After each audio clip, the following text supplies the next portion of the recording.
Welcome to Quillette Narrated, the podcast that presents selected Quillette articles in an unabridged spoken word format. Today's Quillette Narrated selection is Hormones First, Research Later, a review of Hannah Barnes's Time to Think, the inside story of the collapse of the Tavistock's Gender Service for Children, written by Bernard Lane, published at Quillette.com on March 14, 2023. The editor wanted a cut. I'd written of a hypothetical transgender woman, adding the qualifying phrase, who is biologically male. That phrase should go, the editor insisted. Trans woman was enough. I didn't want to give in to pressure from activists who opposed talk of biology, but there was also a more basic reason why I stuck to my guns. I've met people who genuinely believe that a trans woman is a woman, in the literal biological sense, who identifies as trans. For clarity and sense, therefore, the biological reference had to stay.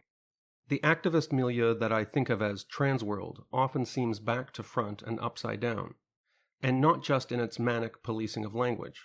There is an ethical inversion at the heart of youth gender medicine, one that BBC journalist Hannah Barnes describes in her new Swift Press book about the failings of England's only youth gender clinic, titled Time to Think, the inside story of the collapse of the Tavistock's Gender Service for Children. The Tavistock is hardly the only, quote, gender-affirming, end quote, clinic that chose to offer medicalized gender change to children before research had delivered a verdict on its safety and side effects. Experimental treatment on minors came first, without the ethical guardrails supplied by formal research. The Tavistock brand once represented careful, exploratory therapy. Now it's become synonymous with its London-based Gender Identity Development Service, or GIDS, which became the world's largest gender clinic, as well as the go-to place for troubled English children, many of them diagnosed with the bodily distress of gender dysphoria, and desperate for puberty-blocking drugs that would arrest their unwanted sexual development. The Tavistock itself did not dispense these drugs, but it was the gateway to the endocrinologists who did. Following years of intense media scrutiny, including from Quillette authors, a judicial review arising from the case of detransitioner Kira Bell, and an official National Health Service review conducted by a former president of the Royal College of Pediatrics and Child Health, the Tavistock has been marked for closure, although the date is uncertain. Several thousand young people remain on its waiting list. This is hardly surprising given that the number of new referrals had skyrocketed from 97 in 2009-2010 to 2,748 in 2019-2020, an increase of more than 2,700%. In her book, Barnes goes back to the first known case of puberty blockers being prescribed to children under 16 suffering gender distress. This was reported in 1998 by the Dutch clinicians who pioneered the standardized treatment sequence that proceeded from blockers to cross-sex hormones to, at age 18, surgery. In 2011, Dutch researchers followed up with a small group of patients who'd taken blockers, and in 2014 came the post-surgery study. Barnes, an investigations producer for BBC Two's Newsnight, notes that, quote, the early papers from the Dutch team signaled not just a revolutionary approach to treatment, but also a rather curious trend found in this field of research. Results are spoken about with great certainty, but they are based on very small sample sizes, very short-term follow-ups, and high rates of participants who are lost to follow-up. That is, people who don't respond to the researchers' invitations to participate, end quote. And yet, as Barnes points out, these Dutch studies, though, quote, based on only 57% of a cohort of 70 patients, of whom one died due to surgical complications, comprise most of the evidence base used to justify the affirmative medical approach for gender dysphoric youth, an approach which would become mainstream in the Western world, end quote. In London, the Tavistock Clinic and its endocrinology partner had set 16 years old as the minimum age for puberty blocking. But in the late 2000s, GIDS clinicians came under pressure to medicate the distress of even younger patients. The same risks and uncertainties debated today were known then. Might puberty blockers affect development of the adolescent brain? Might their effect on bone density leave patients at high risk of osteoporosis? Might gender distress be caused by a range of disorders and difficulties unrelated to gender? Moreover, what did it even mean to be trans? What exactly was it that gender clinics were treating? The Tavistock recognized that it was in experimental territory. In 2011, the clinic decided to introduce puberty blockers for children from the age of 12, but only under the auspices of a formal research project guided by careful patient assessment and informed consent. Quote, between 2011 and 2014, 44 patients aged 12 to 15 joined GID's early intervention study, end quote, Barnes reports. Quote, while this study began with admirable aims to test the claims about what was seen as an experimental treatment in a safe research setting, the clinic did not wait for the data to emerge before rolling out early puberty suppression more widely in 2014. The full results would remain unpublished for almost a decade, end quote. The risks of early puberty blocking did not go away, but the adults who were supposed to be applying checks and balances to GIDS's operations appear to have found it too difficult to counsel distressed children in resilience and tolerance of uncertainty. Swirling outside the clinic, in a culture driven by identity politics and lobby groups, was the alarming narrative that trans-presenting children denied swift access to puberty blockers would try to kill themselves. It didn't seem to matter that there was never any good evidence for this reckless claim. By 2014, the Tavistock was becoming known as a clinic that would turn no child away, where a referral for blockers seemed likely for any distressed patient who wanted them and who'd fulfilled the easily met diagnostic criteria for gender dysphoria. The Tavistock abandoned the stricter Dutch-style eligibility rules applied within its early intervention study, and the minimum age of 12 was also relaxed. There was no data for this younger patient group, and the Tavistock knew it. Clinic director Polly Carmichael claimed that an evaluation of the research data had justified the mainstreaming of early blockers in 2014, but Barnes shows this to be unconvincing. In a 2015 parliamentary submission, Carmichael and her Tavistock colleague Bernadette Wren, both clinical psychologists, reported, quote, we offer assessment and treatment not just to those young people who are identifiably resilient and for whom there is an evidence base for a likely successful outcome.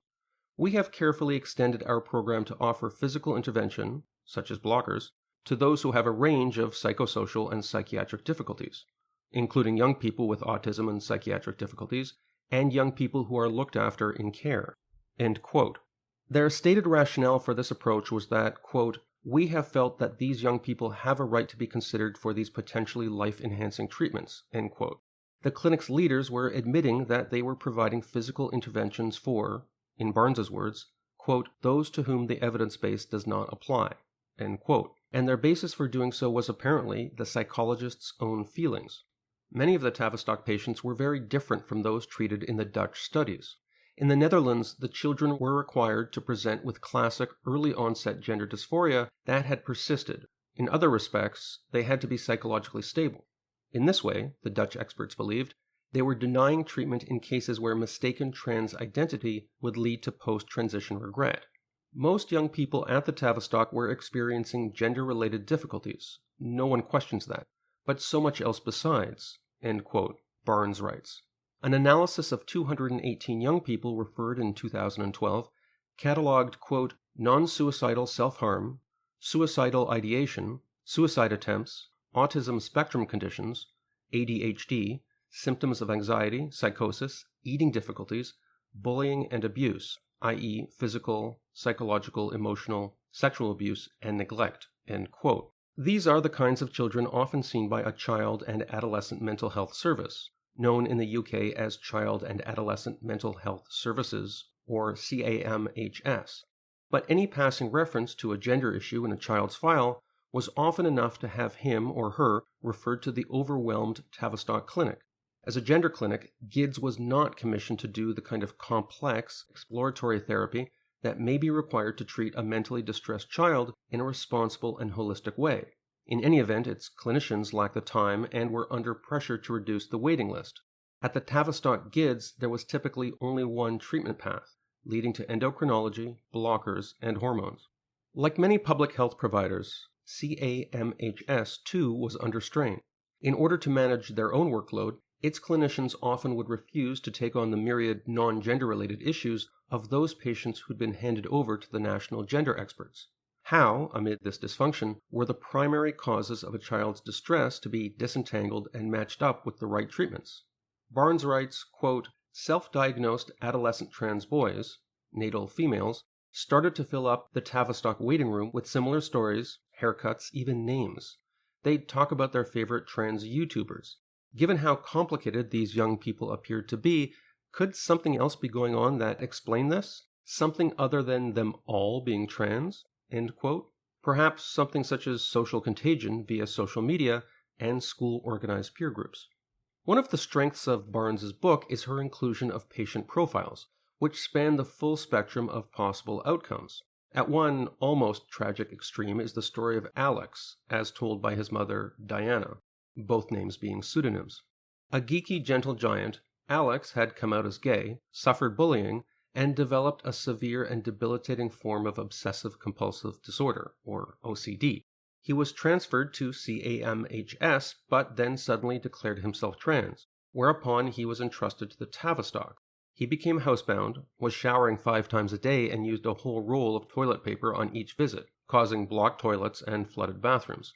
CAMHS dealt with him as a woman, and his OCD was untreated.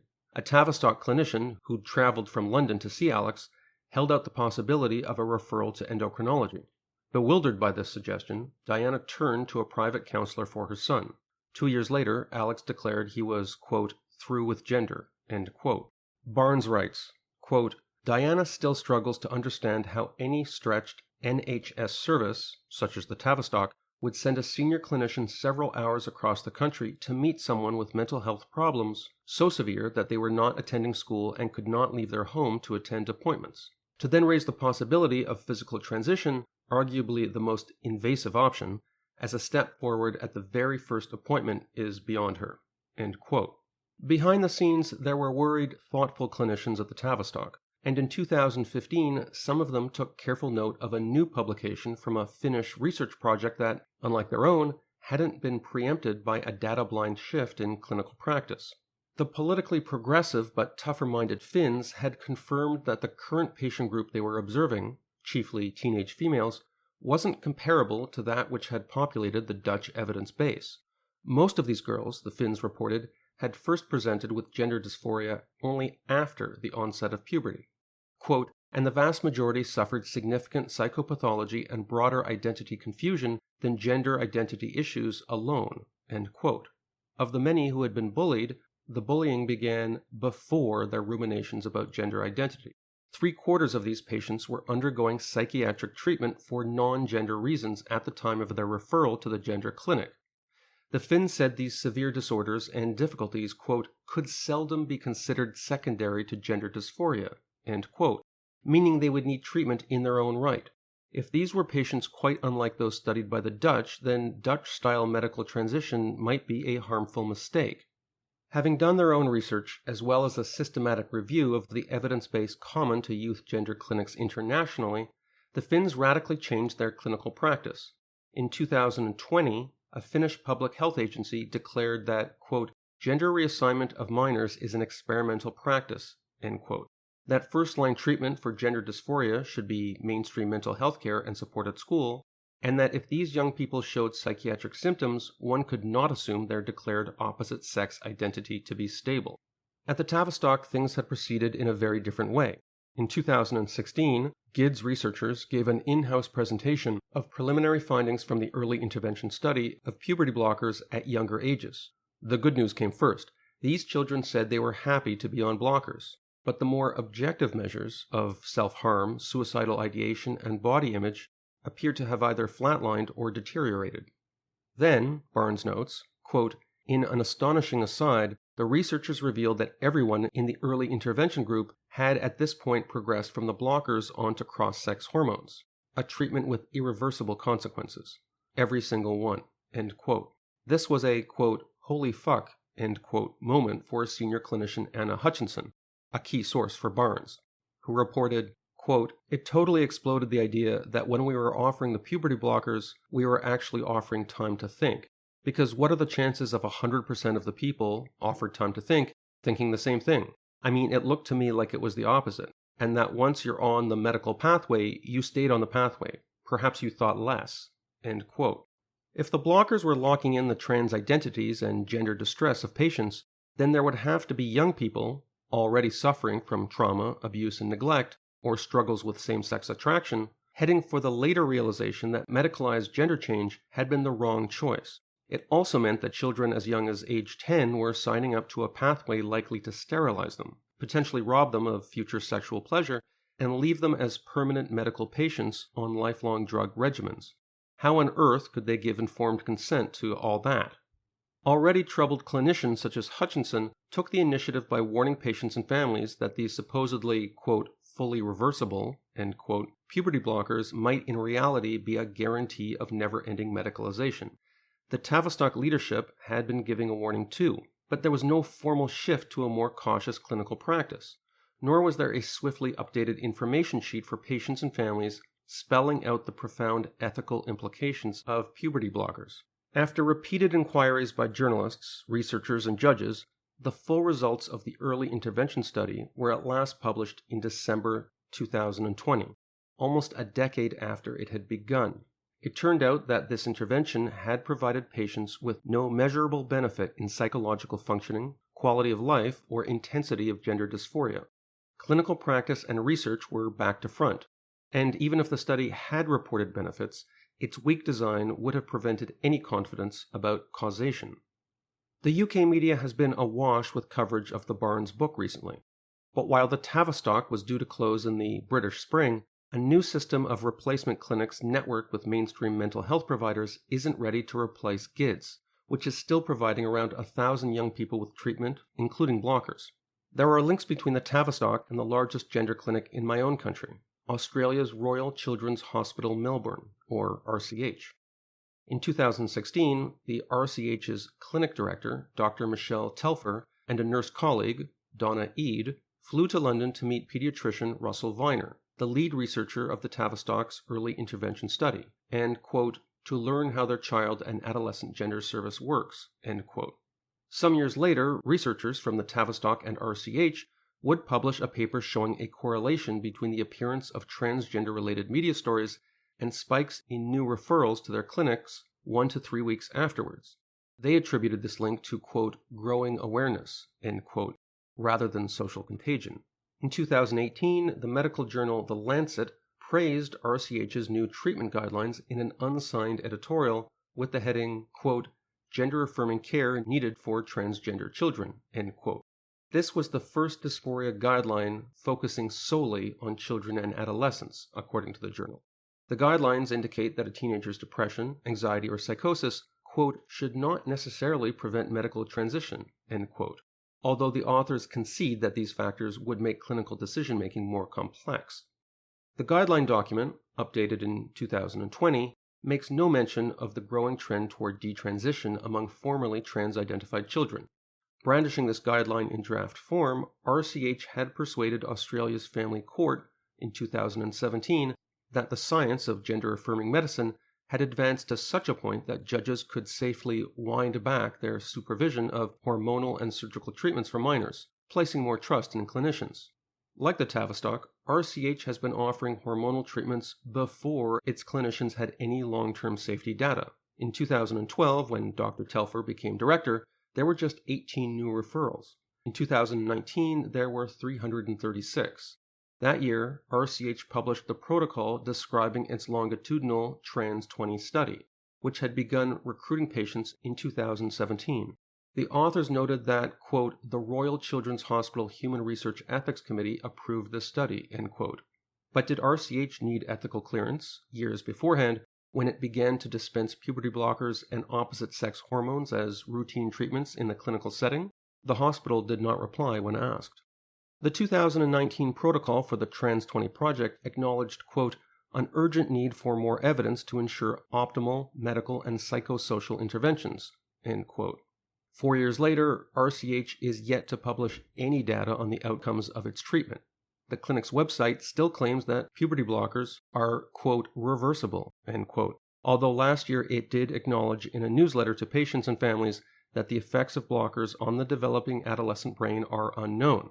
The same year, 2019, brought us the protocol for the first longitudinal outcome study of youth gender medicine in the United States. This involved gender clinics in Boston, Chicago, San Francisco, and Los Angeles.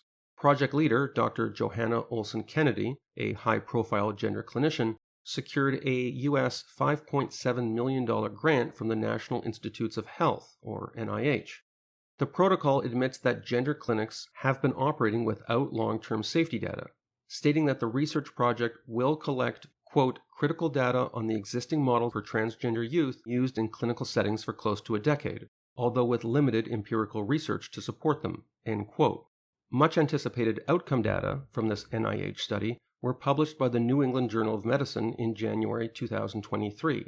The abstract reported that cross-sex hormones had, quote, improved appearance congruence, i.e. being content with how one looks, and psychosocial functioning, end quote. Media coverage of the study was upbeat. The NBC News headline read, quote, hormone therapy improves mental health for transgender youths, a new study finds, end quote.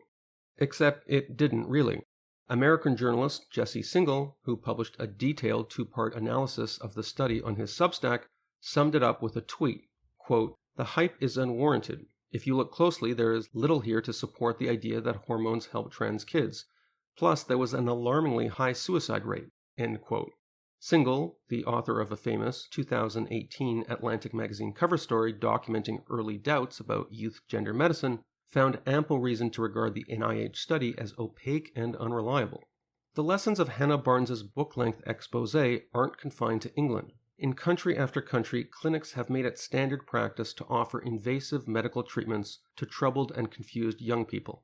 Barnes was told of some young trans men, biological females that is, who wanted to know whether they would start producing sperm once they were on synthetic testosterone. Like so many others, they got the drugs they wanted, but without the evidence base to give anyone confidence about the treatment outcomes, beneficial or harmful. And it wasn't just patients who were misled. So was the general public.